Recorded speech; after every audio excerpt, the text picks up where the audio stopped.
This is where you plug in the battery so that your drone gets the power so that it'll operate and fly.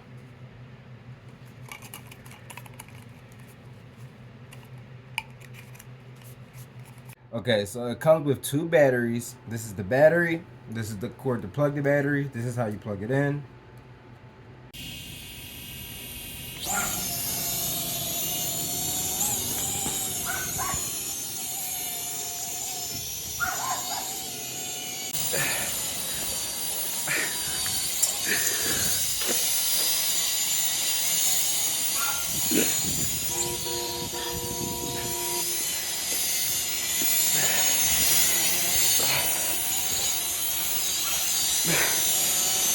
My overall experience with the drone was actually pretty fun. I like the fact that you can actually hook your phone to the camera of the drone. They have a takeoff button, a flight up and down, and it was pretty easy to learn.